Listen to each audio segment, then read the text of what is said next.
The story begins deep within a forest where a boy named Dota escapes from a demon after raiding a carriage that was transporting something valuable.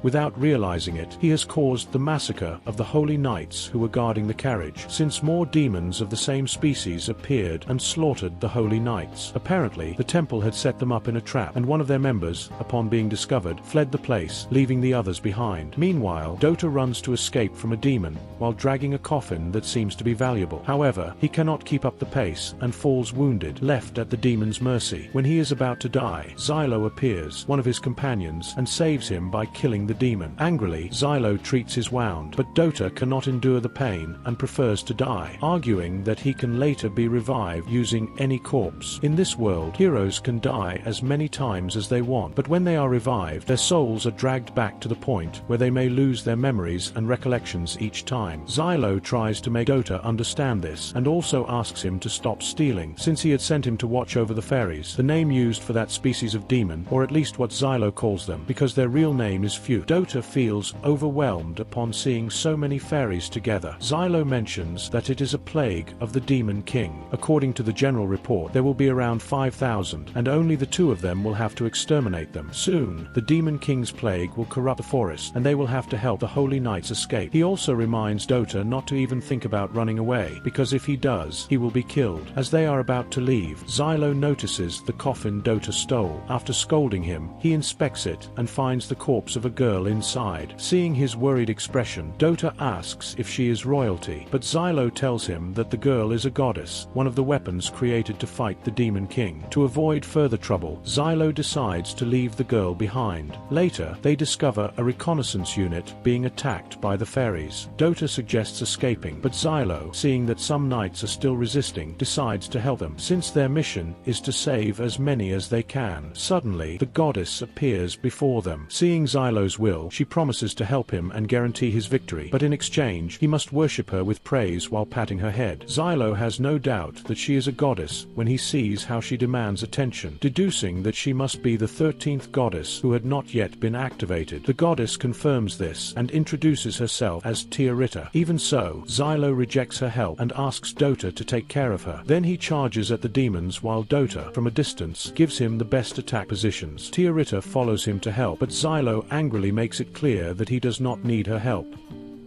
He then eliminates several demons using his explosive daggers thanks to a seal of light and fire. Xylo is wounded in the leg and falls, but Dota manages to cover him in time by firing a beam with his staff. They both fight until nightfall, eliminating the horde of demons that haunted the area. Later, Xylo approaches the surviving knights and asks them to escape, since more hordes of fairies will soon arrive in the forest. One of the knights, realizing that Xylo is a criminal hero because of the marks on his neck, threatens him and rejects his request, as it is a dishonor for them to be saved by him. Tiarita arrives to fix the situation, but it only gets worse. The knights realize that the goddess they had handed over to another squad is now with a criminal. Just as they are about to fight, they are interrupted by Venetim, a boy who communicates through the marks on Xylo and Dota. He informs them that more knights are in danger because they have not evacuated, since their commander, Kivia, ordered them to defend the area with their lives. Venetim tells them that the next platoon to rescue is at the Purcell River. Xylo decides to continue his mission to rescue more holy knights. Meanwhile, at the Purcell River, a battle rages between the holy knights led by Kivia and the horde of fairies. Unfortunately, trolls appear, much larger and tougher demons. Although they have cannons capable of bringing them down, they do not have enough ammunition to stop them all. Xylo decides to intervene, but realizes that Dota has fled to steal valuable items from the holy knights and escape. With no other options, Xylo uses a flight seal to reach the battlefield as quickly as possible, leaving the goddess behind. Upon arriving, he alone wipes out most of the fairies, saving many holy knights. Kivia notices his presence and approaches to find out who he is. Tiarita appears, and Kivia deduces that he was the one who attacked the transport carriage. But Xylo explains what happened and hands over the goddess, stating that he has not yet made any pact with her. Confused, Tiarita asks her knight what is happening, and Xylo makes it clear that he hates goddesses and does not need their power. Suddenly, Demon King number 47 appears, along with more hordes of lesser demons. The defense responds by attacking them, but the Demon King repels and returns every attack. Faced with this situation, Xylo recommends retreating while they can and waiting for reinforcements. But Kivia, realizing that Xylo is a hero, ignores him and prefers to die with honor in that place, since her main mission was to deliver the goddess to be taken to Galchuile. While they argue, they are reached and attacked by the demons. Xylo tries to defend Kivia from a demon, but a powerful explosion occurs and separates them. When he gets up, he realizes the disaster unfolding. Tiarita asks him to make a pact with her, or else everyone will die. Xylo says he will never trust a goddess again, and begins to shout for Kivia to make a pact with her. But receiving no answer and hearing the screams and laments of the other soldiers being massacred, he becomes paralyzed. Tiarita brings him back to his senses, and they finally make the pact of knight and goddess. Thanks to this, Tiarita summons thousands of swords that destroy most of the lesser demons.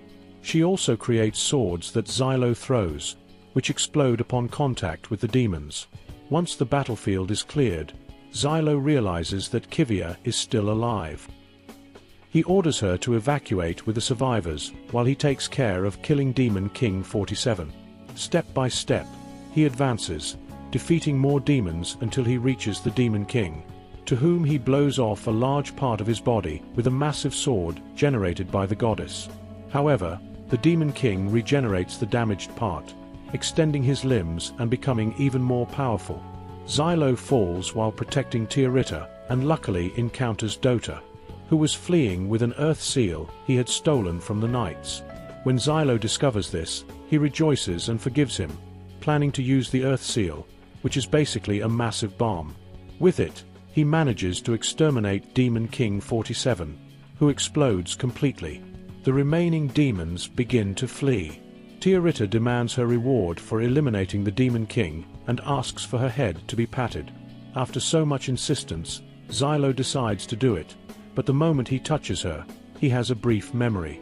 At that moment, Kivia appears, already possessing information about the two criminals, and explains to Tiarita that she was kidnapped by them. The goddess sees no problem with it and considers everything to be the work of destiny, trusting that her knight will defeat all the demon kings. Still resigned, Kivia tells of the crime committed by Xylo, since he was once captain of the Order of Holy Knights.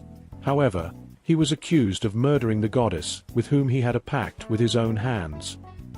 Here we go back several months earlier, where Xylo is being judged by the temple.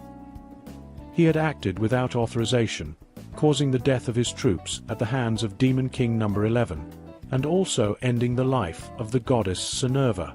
Xylo accepts the charges, explaining that the reinforcements never arrived, and that the goddess herself acted of her own will to be praised by everyone, risking her life until she was left powerless and dying. That is why Xylo decided to end her life, so she would not be corrupted by the Demon King's plague. Even so, the temple denies his version because they have no reports of those events. But Xylo continues to argue that he did the right thing, or else a Demon King with the power of a goddess could have been born. The temple decides to sentence him to the hero's punishment. It sounds strange, but it is the worst punishment of all. At that moment, Xylo realizes that everything had been a trap by the temple and swears to find those responsible to avenge the deaths of his troops and of Minerva.